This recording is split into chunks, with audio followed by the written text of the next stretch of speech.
About a mile from the Saskatchewan-Manitoba border is the home base of Aberhart Farms. So we farm canola, wheat, malt barley, a few other crops like pulses. Giving us the tour today is Terry Aberhart. This last year we farmed 18,873 acres. And it looks like how you'd expect a grain farm to look in the off-season. There's large storage bins, a farm dog running through the snow, and parked behind the workshop is some heavy machinery. So these are the combines. It'll harvest, a couple thousand bushels of wheat in an hour. We utilize tools and real-time sensors, and I can see on my phone, where the combines are and how much they're harvesting and where the production are. Terry is the Chief Officer of Future Growth at Aberhart Farms, and as you can maybe tell, he's a bit of a nerd. Yeah, for sure. I think most farmers are nerds in some ways, and there is an incredible amount of science and technology involved in agriculture. That's what makes it so much fun, and fortunately, I think many people don't realize that. Because even though Aberhart Farms may at first seem like any other farm, they are at the cutting edge of using technology to run a more sustainable operation. Terry also runs an agriculture consulting firm, a fertilizer distribution company, and he even co-hosts a podcast called Growing the Future, all focused on sustainability in agriculture. He's our guest today to talk about just that. He'll tell us more about the advanced tools he uses and is helping to develop to make farming less resource intensive, as well as the hurdles he sees in implementing these practices on a wider scale. And he'll talk about the public perceptions of sustainability in agriculture versus the reality. We grow some of the safest, lowest carbon impact, climate impact commodities in the entire world here in Canada, but we're not telling a very good story about that. I'm Stephen Maurice, and this is Perspectives.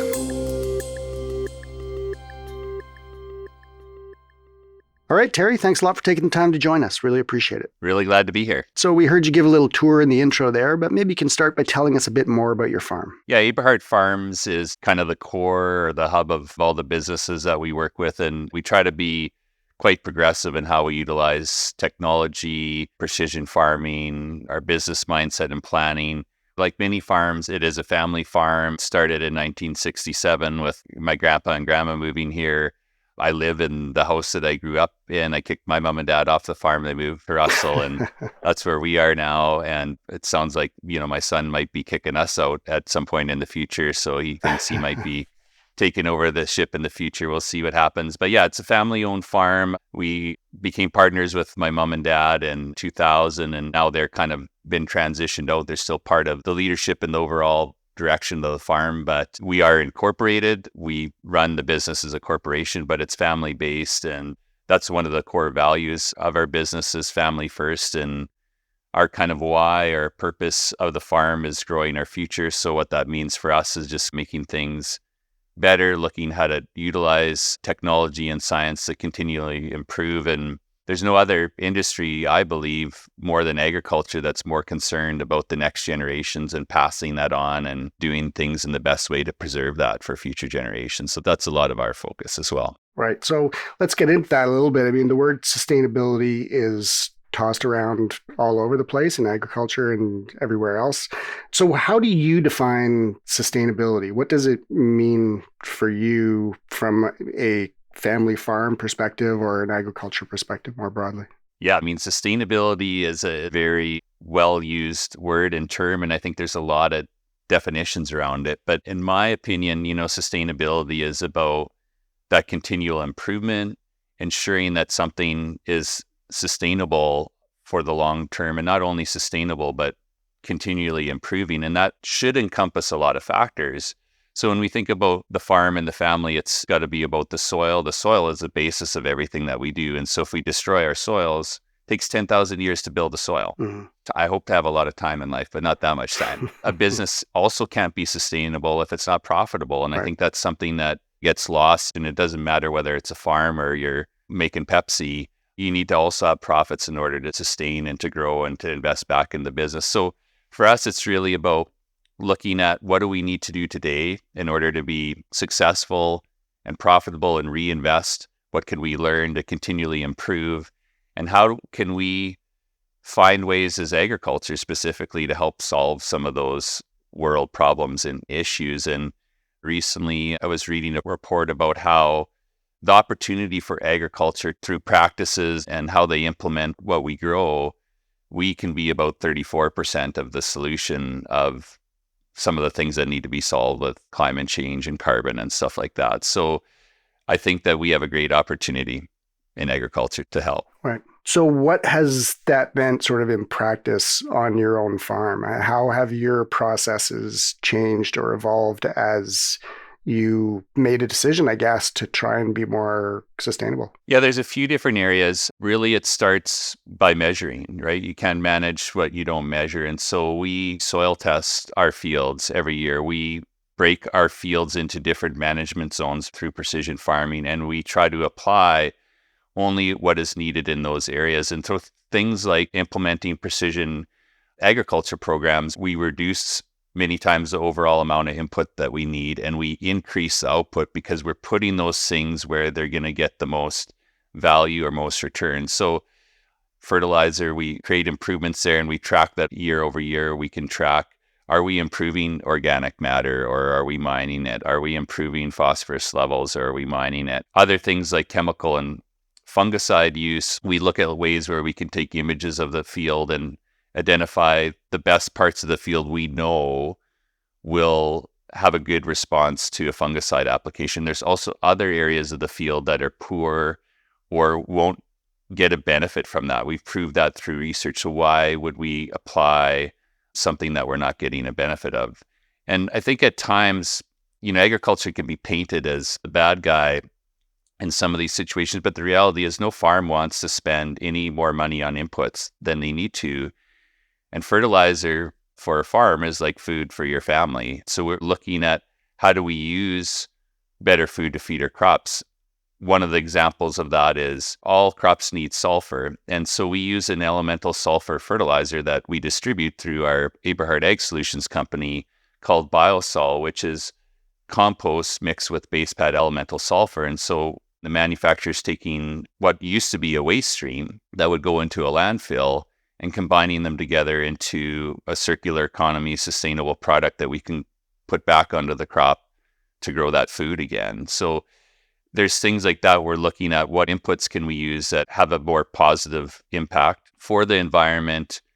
And then the other pillar of that is how do we utilize technology to do things in a better way. So one of the more recent things that we've been involved in was a project with Precision AI out of Regina and the Protein Canada Supercluster, where we were developing their green on green sense and spray drone technology. So you fly the drone over the field, it can measure what is a weed and what is your crop, very, very high level data AI analysis, and then come up with a map of application where you would only turn that nozzle on the sprayer to spray the weed and not the bare dirt or the crop, and potentially save anywhere from 60, 70, 80% chemical reduction, right? So if we can utilize technology on that, we know nobody wants chemical on their food, right, wrong, or otherwise. Farmers don't want to spend any more money on chemical than we need to. Mm-hmm. So technologies like that are coming down the pipe and being accelerated rapidly, implementing those type of things just to do the right thing and to have a more positive impact on the environment. When you talk about precision farming, is that bringing together all of those things that you just talked about, the science, the technology, with a view to making yourself both more efficient and more sustainable? Is that what precision farming refers to? Or is there a more specific definition of it than that? Well, I think there's probably a few definitions for precision farming, but for me, it's about putting the right thing in the right place to get that maximum return. And precision farming is one large area of focus, but there's other things like cover crops and other tools that can be used to preserve the soil and increase carbon sequestration. But on the precision farming side, really, it's kind of identifying where do we get the most return? Where's the most efficiency out of either inputs applied and or outputs? Because it makes a difference to our bottom line. And so the combines that we're using today are more efficient. They burn less fuel per acre because of the technology that's being used. Mm-hmm. So one of the things that we've also done through that analysis is getting all the yield data and understanding what areas of the field are producing profitably and what areas aren't. And some of those areas that aren't in our part of the world are saline. They're poor areas of the field that sometimes don't produce any crop. And so when we look at that analysis, we found that we were actually losing money by farming some of those marginal acres. And we were able to identify if we remove them from crop production and put them into something like hay or a salt-tolerant crop, we could make a small amount of money. We actually remove that poor area from the good part of the land and produce more there, which is more profitable and more efficient. And then we're not continuing to apply inputs into these areas that are saline, that are higher in salt, and the crop doesn't grow. And so if we continue to put more fertilizer on there, we actually compound the problem and make it worse over time. Right. So really simple things like that. We farm that area in a different way and in a way that actually improves that soil over time. Sometimes things are really, really, really simple concepts to implement. We just need to have the data to understand what that looks like. Yeah, maybe sort of a simple concept, but all of the things that you've mentioned over the last few minutes, whether it's the use of AI, the use of drones, the science behind the analysis of soil, or all the other things that you talk about, it sounds like a farmer today has to be a scientist, technologist, computer specialist, all at the same time. Absolutely. I mean, the level of science and technology that operates within agriculture today is, and has always been that way, but is truly astounding. And I think a lot of people don't understand that. Mm-hmm. I think there's a lot of that vision of, I should have showed up with my coveralls and a straw sticking out of the side of my mouth and riding on an open cab tractor or something. But when we have people even from town come and look at the level of technology that the tractors steer themselves down the field and turn themselves around at the end of the field, and there's different maps and rates of products changing and turning on and off, and even individual nozzles on a sprayer. I mean, we could spray your Gosha logo into our field and take a picture of it from a drone if we wanted. The level of technology and accuracy within agriculture today is astounding. And I think that's a wonderful thing, but most of the world doesn't realize how advanced farming is. How well entrenched or well adopted is precision farming, or is there an opportunity for growth there, really, both within Canada and globally?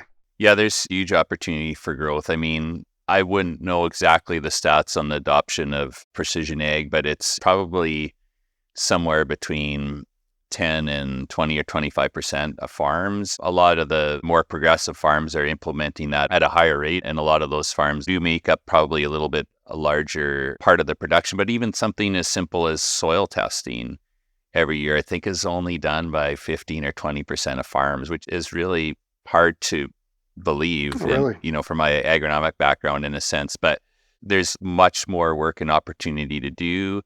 What's required to make that happen more is probably more education, more reward. Like a lot of times I think as farmers, we feel like, well, we're expected to do all these things or change all these things, but it takes time, resources, money, energy, all those things that maybe there's not an abundance of on the farm. And then if we feel like, well, we just have to do more and more to get the same thing, that's not necessarily fair. So that's a little bit of the feeling, but the reality is there's a lot more that we could do.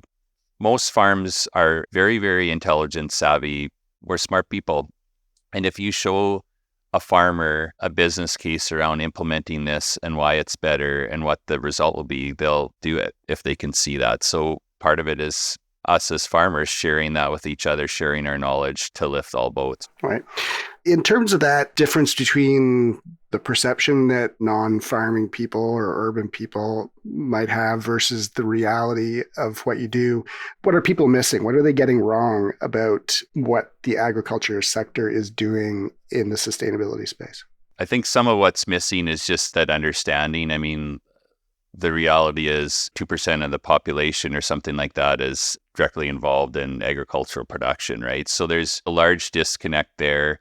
I think one of the challenges is, in all honesty, as farmers in agriculture, we've done a poor job of telling that story. And conversations like this is something that we need to do more often. And I used to be in the mindset a little bit, and I think a lot of farmers are in this mindset, is just like, I don't care about politics and policy, and I'm never going to change what the consumer thinks anyway. So I just want to go and do my job and feed my family and make sure my farm is sustainable in the future. But the reality is we've realized in doing that, we're not telling our story. When you're not telling your story, somebody else is, and maybe it's not the right story. Yeah. and we become largely disconnected. And so I think that somehow we need to figure out ways to connect back to the consumer. One of the things that we've been working on is a food ingredient label called Pristine Ingredients. And this was developed through our project with Precision AI. And so if we can prove that we reduced chemical use in a significant way, and we've reduced the amount that may be in that food that's produced, we produce a more pristine ingredient, farmers should be recognized for that. And this is what the consumers are looking for. And so I become really passionate about that over time, because through our agronomy business and how we do things, I know that we grow crops more efficiently, with less water, with less nitrogen applied, and those kind of things. And these are the things that I believe the consumer is looking for and the consumer cares about and wants to know.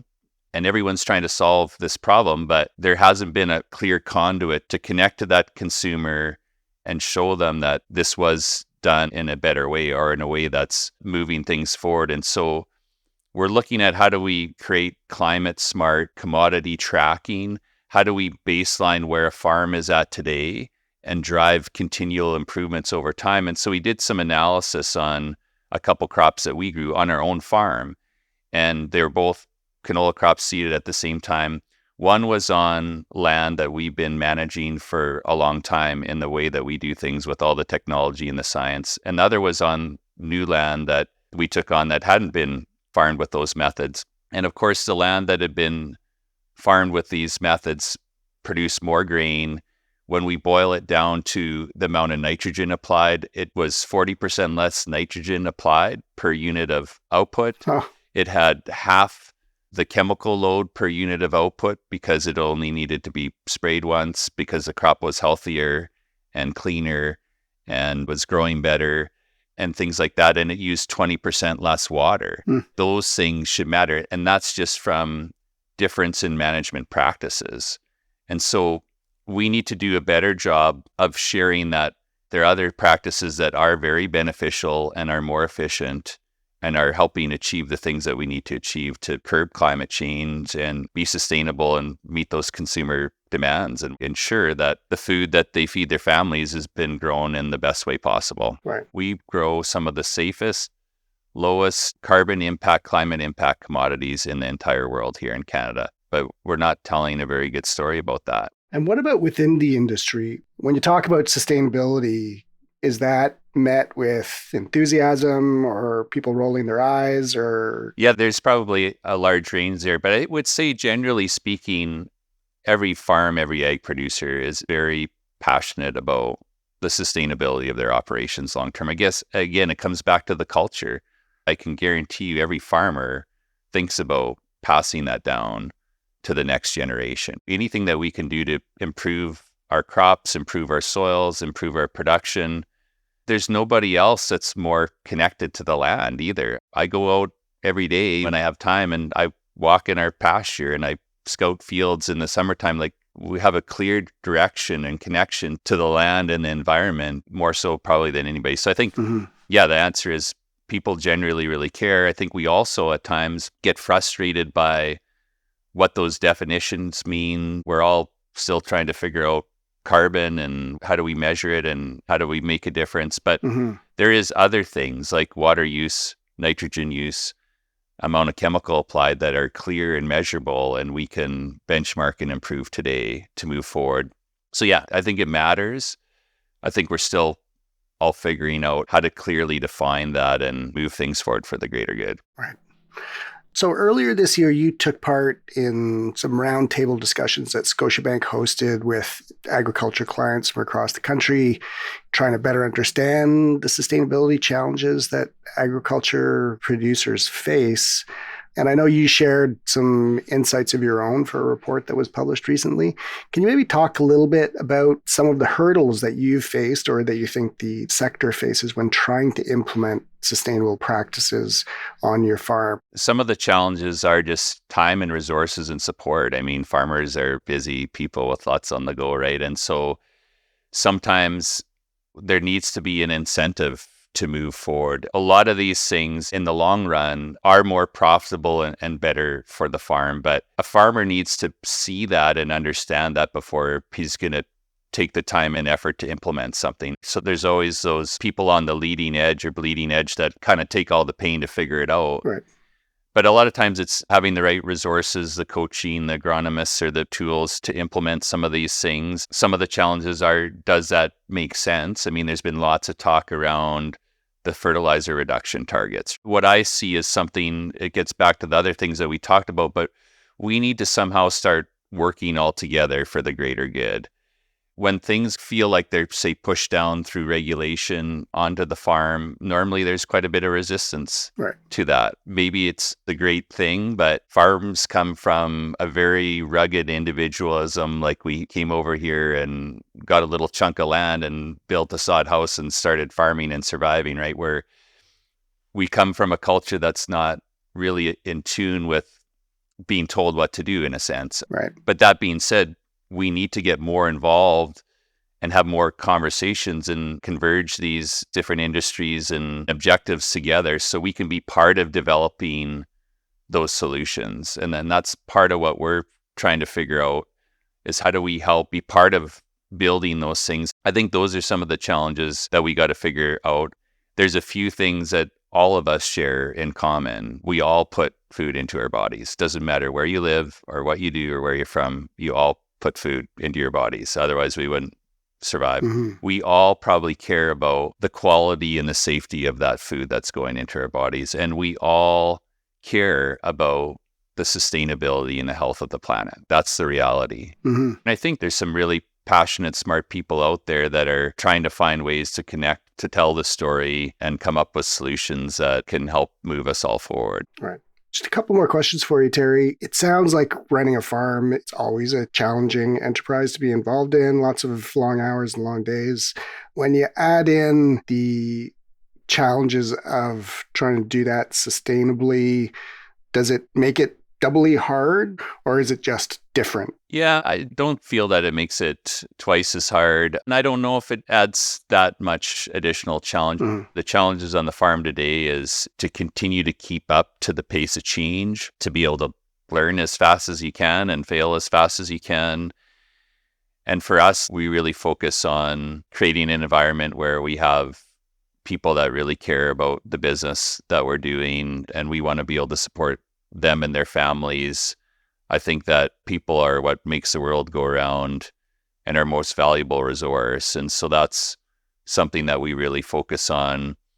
I've always believed the culture of agriculture is an amazing place to be. And even people that have had the opportunity to come from different areas of industry and start working on agriculture, they're always exuberant about the culture and how friendly people are and how much they care about what they're doing and each other. And so I think that our biggest challenges are changing our mindset to, you're not really competing against your neighbor. That's not what I look at. Our challenges are, how do we keep doing what we're doing and meet the consumer demands? How do we keep doing what we're doing and find ways to help solve the climate issues and environmental issues that are being brought to us? We have to remember as well that we're not only feeding our families here in Canada, we're feeding the world. We need to figure out this challenge of continuing to do these things in a better way, but also providing that food security for those that don't have that luxury of choice. Because they're not something I can solve on my own. They're not something you can solve, or these different angles on their own are going to be able to fix without collaboration. One final question for you. Do you think your kids will carry on with the farm? That's a good question. I've got 6 kids, so I mean, I got quite a few chances to have one stick around. Terry, thanks so much for taking the time to speak with us today and showing us around the farm. Thanks so much. It's been an honor and a pleasure being on the podcast with you today. I've been speaking with Terry Aberhart, Chief Officer of Future Growth at Aberhart Farms.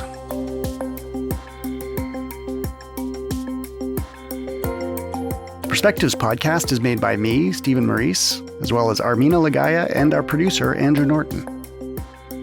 For a transcript of this episode, visit our website, scotiabank.com/perspectives. We'll see you next time.